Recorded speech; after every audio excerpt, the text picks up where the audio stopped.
He had nothing left, just a single coin, warm from being clutched in his weathered palm for hours. But when the child cried, hungry and afraid, he didn't hesitate. He pressed that last coin into her small hand with a gentle smile. Others rolled their eyes and shook their heads in disgust. "She's not even yours," they muttered as they walked past. "Why waste your only money on someone else's problem?" But he had seen something in her eyes that others missed, a recognition, a connection that went deeper than blood. He had been caring for her in secret, protecting her, feeding her when he could. That night, on a brightly lit stage before hundreds of people, the same little girl ran toward him with arms wide open. "Dad," she called out, and the room filled with tears and thunderous applause as everyone realized what true fatherhood really means. Welcome to Heroes Unheard.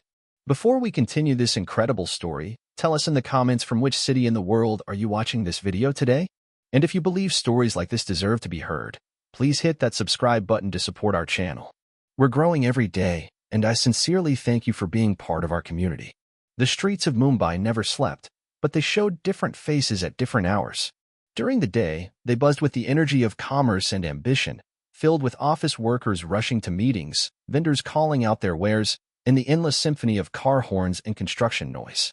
But at night, especially in the quieter corners away from the tourist areas, the streets revealed their more vulnerable inhabitants, the homeless families, the elderly forgotten by society, and the children who had nowhere else to go. It was in one of these forgotten corners, near the Mahim railway station, that Ramesh lived. At 62, he had been homeless for nearly 8 years, ever since a combination of job loss, medical bills, and family rejection had left him with nothing but the clothes on his back and an old cloth bag that contained his few possessions. Ramesh had once been a successful accountant, working for a textile company that had employed him for over 20 years. He had owned a small apartment, sent money to his elderly parents in their village, and had even begun saving for his daughter's wedding. But when the company downsized during an economic recession, Ramesh found himself unemployed at an age when most employers preferred younger candidates with modern computer skills. His savings had been depleted by his wife's cancer treatment, and when she passed away after a 2-year battle, Ramesh was left not only emotionally shattered but financially ruined. Medical bills had consumed everything, and the stress had triggered his own health problems, making it even harder to find new employment. His relationship with his adult children had deteriorated during this difficult period. They blamed him for their mother's death, convinced that better medical care could have saved her if he had been more successful or saved more money. When he could no longer afford rent, they refused to let him stay with them, embarrassed by his circumstances and unwilling to bear the financial burden of supporting him.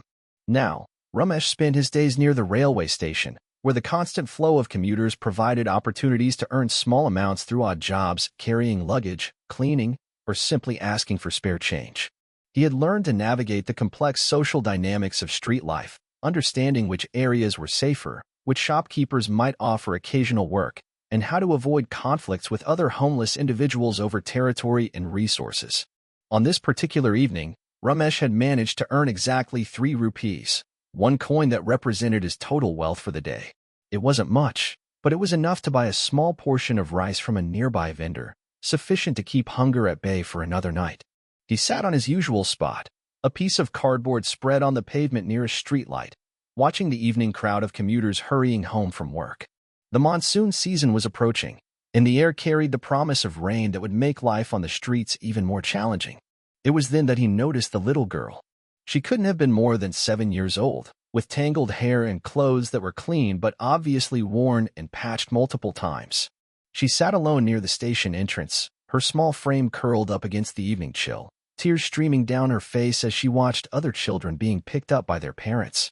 Ramesh had seen her before, though not regularly. She appeared sporadically, sometimes for a few days in a row, then disappeared for weeks at a time. He had observed her from a distance, noting that she seemed to be alone but somehow managed to find food and shelter, suggesting that someone was caring for her, even if that person wasn't always visible. Tonight, however, something was different. The girl's crying was more desperate, and she clutched her stomach in a way that suggested she was hungry. She looked around with the helpless expression of a child who didn't understand why she was alone or where her next meal would come from. Ramesh watched as several well-dressed commuters passed by the girl without acknowledging her presence. A few glanced in her direction, but quickly looked away, unwilling to engage with the uncomfortable reality of a homeless child. Some even stepped carefully around her, as if poverty might be contagious. One woman, carrying expensive shopping bags and talking loudly on her phone, actually made a comment to her companion as they passed. "These children are everywhere now. Someone should do something about it. It's not safe for our own kids to see such things." The casual cruelty of the comment stung Ramesh, who understood all too well how quickly society could write off those who didn't fit into acceptable categories. He had been on both sides of this divide, once among those who hurried past uncomfortable sights, now among those who were considered unsightly themselves. As he watched the girl's distress grow, Ramesh felt something stirring in his chest that he hadn't experienced in months, a sense of purpose beyond his own survival. Here was someone more vulnerable than himself, someone who needed help more than he did. He looked down at the single coin in his palm, feeling its weight and warmth. This coin represented his only chance at food today, his security against hunger, his small victory in the daily struggle to survive on the streets. Giving it away would mean going to bed hungry, something that was never easy but had become a familiar discomfort. But looking at the child's tears, Ramesh realized that hunger was temporary, while the memory of ignoring someone in greater need would last forever.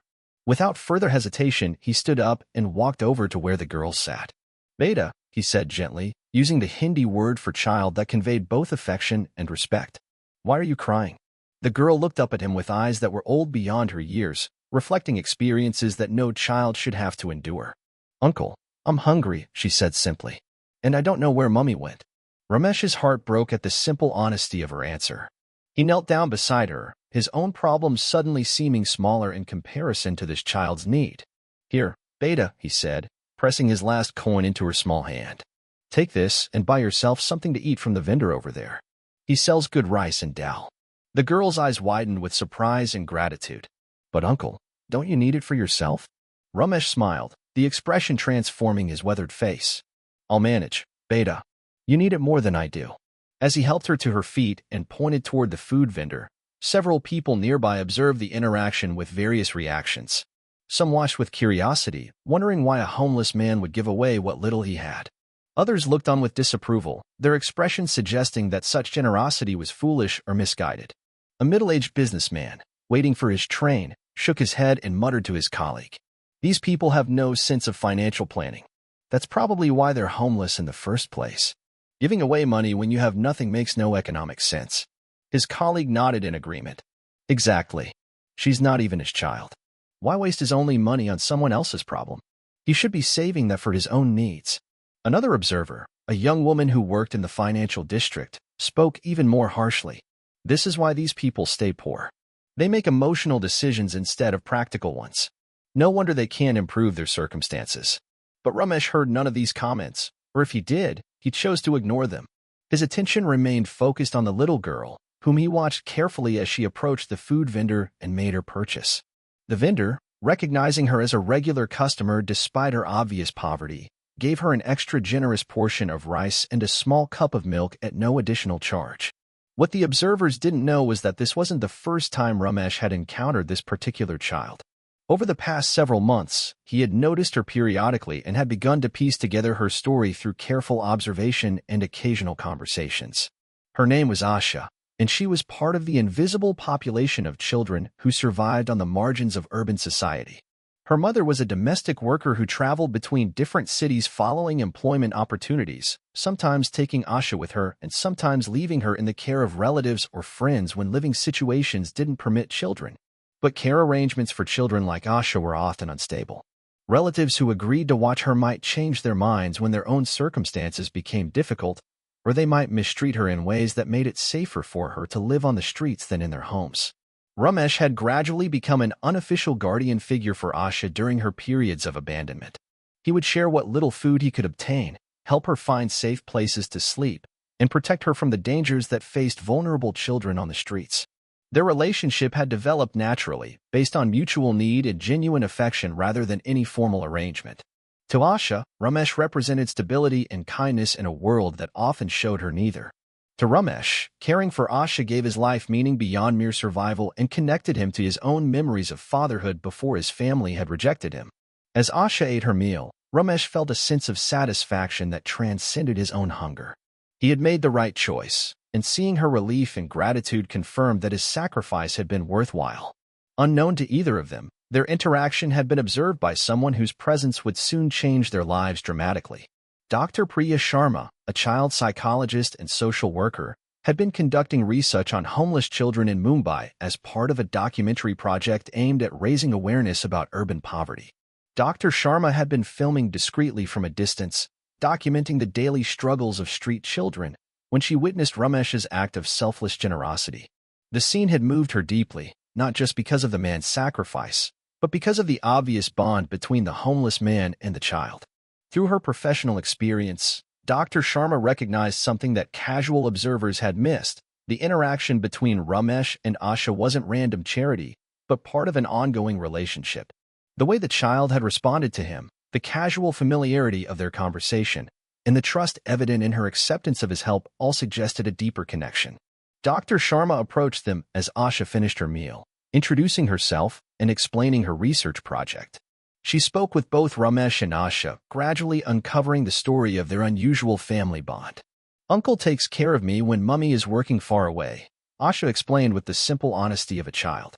"He makes sure I have food and that the bad men don't hurt me." Ramesh, initially suspicious of Dr. Sharma's motives, gradually opened up about his relationship with Asha. He explained how he had found her crying alone months earlier, how he had tried to help her find her mother, and how he had continued to care for her during the periods when she had nowhere else to go. "I know what it's like to be abandoned," Ramesh said quietly. "My own children rejected me when I lost everything. But Asha never judged me. She just needed someone to care, and I needed someone to care for." Dr. Sharma was profoundly moved by their story, recognizing that she had discovered something rare and beautiful, a genuine family bond that had formed outside conventional structures, based purely on mutual need and unconditional love. She explained to Ramesh that she was organizing a special event called Invisible Heroes, designed to highlight the stories of people who performed acts of kindness and courage without recognition or reward. The event would be filmed and broadcast to raise awareness about urban poverty while celebrating the humanity that persisted despite harsh circumstances. "Would you and Asha be willing to participate?" Dr. Sharma asked. "Your story represents something important about what family really means." Ramesh hesitated, uncomfortable with the idea of public attention. "Dr. Sahib, we don't need recognition. We just do what we must do to survive and help each other." But Dr. Sharma pressed gently. "That's exactly why your story needs to be told. People need to understand that love and sacrifice exist in places they never think to look." After much persuasion and with Asha's enthusiastic agreement, Ramesh consented to participate in the event. Dr. Sharma arranged for them to have proper clothes for the occasion and ensured that Asha's mother, who was contacted through social services, would be present for the filming. The Invisible Heroes event was held at a prestigious cultural center in Mumbai, with an audience of social workers, government officials, media representatives, and members of the public who had been invited to witness stories of unrecognized heroism. The stage was beautifully decorated with lights and flowers, creating an atmosphere of celebration and dignity that contrasted sharply with the street corner where Ramesh and Asha usually spent their time. The audience included people from all walks of life, from wealthy philanthropists to middle-class families to activists working with marginalized communities. As the evening progressed, various speakers shared stories of ordinary people who had performed extraordinary acts of kindness. There was a security guard who had used his salary to educate orphaned children, a domestic worker who had saved dozens of families during a building fire, and a taxi driver who had dedicated his free time to providing free transportation for medical emergencies. When Ramesh's moment came, he stood nervously at the side of the stage, wearing clean clothes that Dr. Sharma had provided but still feeling out of place in the formal environment. The contrast between his usual surroundings and this elegant venue was almost overwhelming. Dr. Sharma took the stage to introduce his story, explaining to the audience how a homeless man had given his last coin to feed a hungry child, not once but repeatedly over many months. "Ladies and gentlemen," Dr. Sharma said, "we often think of heroes as people with special powers or extraordinary resources. But sometimes the greatest heroism comes from those who have the least to give but choose to give it anyway." She described Ramesh's background, his journey from middle-class respectability to homelessness, and his decision to use what little he had to care for a child who had been abandoned by circumstances beyond her control. "Tonight, you'll meet a man who lost everything but refused to lose his humanity," Dr. Sharma continued. "And you'll meet a little girl who found a father in the most unexpected place." As Ramesh was called to the stage, he walked slowly into the spotlight, his discomfort obvious but his dignity intact. The audience watched respectfully as this weathered man, whose life had been marked by loss and rejection, prepared to share his story. But before Ramesh could begin speaking, a small figure ran onto the stage from the wings. Asha, wearing a beautiful dress that Dr. Sharma had bought for her, rushed toward Ramesh with arms wide open. "Dad," she called out clearly, her voice carrying across the silent auditorium. The word echoed through the hall as she threw herself into Ramesh's arms, hugging him with the pure joy of a child reunited with her beloved parent. The audience was stunned into silence for a moment, then erupted in applause that seemed to go on forever. Many people had tears in their eyes as they witnessed this public declaration of love between a man society had discarded and a child who had chosen him as her father. Ramesh held Asha tightly, his own tears flowing freely as he realized that in this moment, before hundreds of people, he was being acknowledged not as a homeless beggar but as a father, perhaps the most important role he had ever played. The emotion in the room was palpable as the audience understood that they were witnessing something profound. This wasn't just a story about charity or kindness. It was a demonstration of how love could create family bonds that transcended biology, economics, and social conventions. When the applause finally died down, Ramesh found his voice. "Thank you," he said simply. "Asha has taught me that being rich or poor doesn't matter. What matters is having someone to love and someone who loves you back." Dr. Sharma joined them on stage, along with Asha's biological mother, Sunita, who had been located through social services and brought to Mumbai for the event. Sunita, a thin woman worn down by years of struggle, looked at Ramesh with gratitude and respect. "He has been more of a father to her than anyone else," Sunita said, her voice thick with emotion. "I work far away, and I worry about her every day. But knowing that Ramesh uncle is taking care of her gives me peace." The audience learned that Sunita was a domestic worker who traveled between cities following employment opportunities, often working 18-hour days to support herself and send money back to care for elderly relatives in her village. Her circumstances made it impossible to provide stable care for Asha, but she had been grateful to know that Ramesh was watching over her daughter. "I want to formalize this arrangement," Dr. Sharma announced. "With Sunita's permission, we're going to help Ramesh become Asha's legal guardian, ensuring that their family bond is recognized by law and that both of them receive the support they need." The announcement brought another round of applause, but more importantly, it brought tears of joy to both Ramesh and Asha. For the first time in years, Ramesh felt like he belonged somewhere, like he had a purpose beyond mere survival. In the weeks following the event, the story of Ramesh and Asha spread through social media and news outlets, touching hearts across the country and around the world. The video of Asha calling Ramesh "Dad" on stage was viewed millions of times, and their story became a symbol of how love could triumph over circumstances.